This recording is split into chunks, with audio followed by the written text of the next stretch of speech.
Კომპანია ENCA ნამახვან ჰესის პროექტის ჩაშლისთვის საქართველოსგან მილიარდ ლარზე მეტს ითხოვს. ირკვევა, რომ სახელმწიფოს ფული ჯერ არ გადაუხდია, რის გამოც თურქულმა კომპანიამ ახლა უკვე სასამართლოს მიმართა.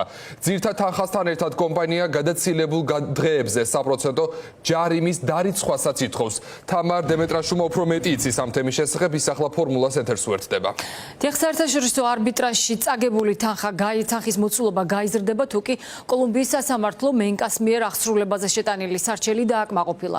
სასარჩელო დოკუმენტში თანხა უკვე $430 მილიონ აღწევს, ესაა საზღაური, რაც ბიუჯეტმა, ანუ ხალხმა ხელისუფლების გადაწყვეტილებების გამო უნდა გადაიხადოს. ნამახვან ჰესის მშენებლობაზე შეთანხმება ირაკლი ღარიბაშვილის პრემიერობის დროს მოიშალა, სახელმწიფომ თურქულ კომპანიას ხელშეკრულება გაუწყვეტა. ამის შემდეგ ENCA-მ არბიტრაჟში შეიტანა სარჩელი და მოიგო კიდეც შარშან დეკემბერში $385 მილიონი. ეს თანხა კი გადახდილი არ არის, როგორც ჩანს, ამის გამო დასჭირდა კომპანიას ახალი დავის წამოწყება. სპეციალისტები ამბობენ, რომ ეს არის კატასტროფული მდგომარეობა და რომ ამ მასშტაბის ფინანსური ზარალი ქვეყნისთვის არავის მეუყენებია.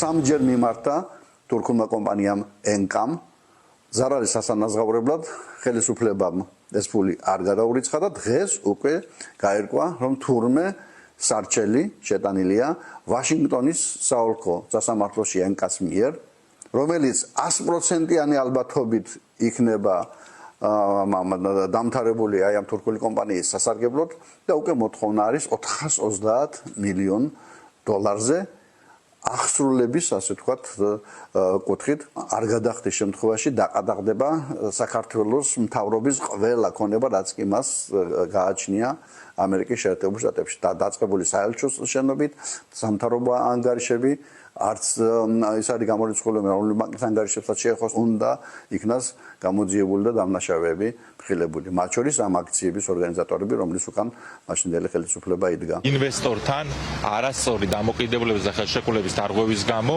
ახლა საზოგადოებას მოუწევს, რომ დაახლოებით $450 მილიონი, ანუ მილიარდ ლარზე მეტი გადაიხადოს.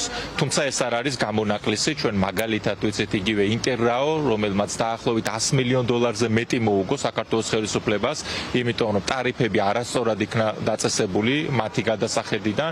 ანუ ჯამურად რამდენიმე მილიარდი ლარი უკვე სახელმწიფოს აქვს ვალი უცხოელი ინვესტორების და ყველა კონკრეტულ შემთხვევაში იმიტომ, რომ ხელისუფლება არ ღვევდა კანონმდებლობას, ხელისუფლება არ იცავდა იმ ხელშეკრულების პირობებს, რომლებიც თავად გააფორმეს.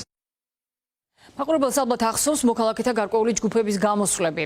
ნამახვან ჰესის წინააღმდეგ 2 წლის წინ ირაკლი ყობახიძემ თქვა, რომ ამ ძალების უკან რუსეთიდან და სხვა ქვეყნებიდან მომავალი ფინანსები დგასო და გამოძიებაც დაანონსა. ხელშეკრულების მოშლის გადაწყვეტილება კი ირაკლი ღარიბაშვილმა მიიღო, როცა ის პრემიერ-მინისტრი იყო.